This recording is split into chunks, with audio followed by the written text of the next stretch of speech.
Donald Trump bikin heboh dunia lewat akun Truth sosial medianya. Ia mengklaim Israel dan Iran telah sepakat gencatan senjata total, tapi belum sampai 24 jam dentuman menghentak Teheran. Kapal tanker berbalik arah, berusaha global gonjang-ganjing. Apa benar perdamaian tercapai? Atau ini cuma trik politik menjelang pemilu AS?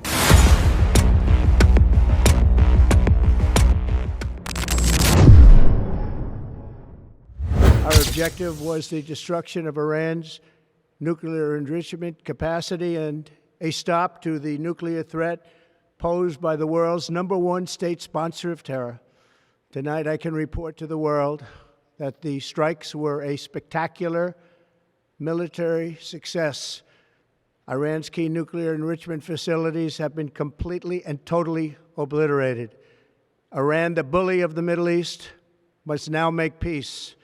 If they do not, future attacks will be far greater and a lot easier. For 40 years, Iran has been saying death to America, death to Israel. They have been killing our people, blowing off their arms, blowing off their legs with roadside bombs.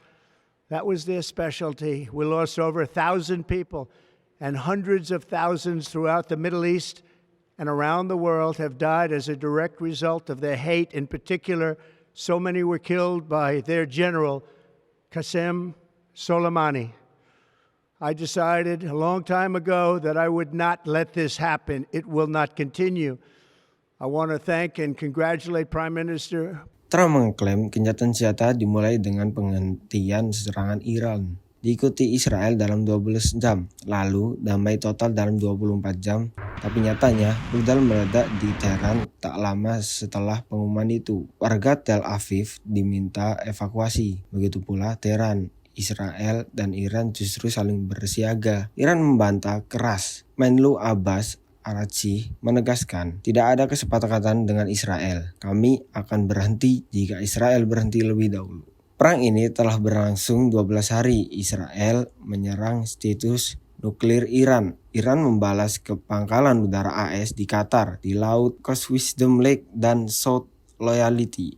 Menghindari Selat Hormuz, trafik kapal turun 32%. Ini sinyal ketidakpastian energi dunia. Harga minyak Brent melonjak dari $75 ke $88 US dalam 2 hari. Jika eskalasi berlanjut, proyeksi menyebutkan bisa tembus sampai $130 per barel. Dampaknya Indonesia terancam defisit dan inflasi tinggi. Trump menyebut Emir Qatar berperan besar dalam membujuk Iran, tapi Iran tak mengonfirmasi. Medvedev dari Rusia menyindir AS memicu perang lalu berharap Nobel perdamaian. Trump membalas dengan klaim superioritas kapal selam nuklir AS. Pernyataan ini tak meredakan ketegangan, justru memicu reaksi dunia. Qatar, Bahrain, dan Uni Emirat Arab sempat menutup wilayah udaranya. Emirates, BA, dan Air India mengalihkan rute. Indonesia ikut terdampak, BBM mahal, transportasi dan pangan berpotensi naik harga. Pemerintah mungkin harus gelontorkan subsidi tambahan. Daya beli kelas menengah ke bawah terancam. Oxford Economics memperingatkan jika konflik berlanjut, dampaknya bukan hanya ke Timur Tengah, tapi ke seluruh dunia.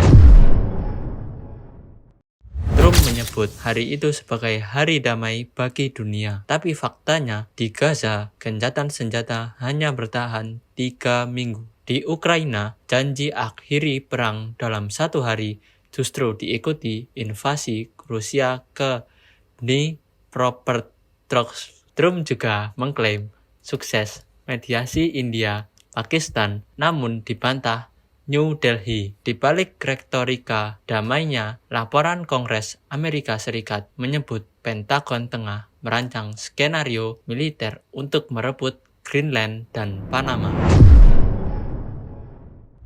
Apakah Trump benar membawa perdamaian atau justru mengemas propaganda? Dunia masih menunggu bukti nyata. Janji damai tanpa fondasi kuat hanya akan menjadi headline sesaat. Jangan lewatkan analisis berikutnya hanya di DB News. Klik subscribe, nyalakan loncengnya, dan bagikan jika kamu ingin lebih tahu dari sekedar permukaan.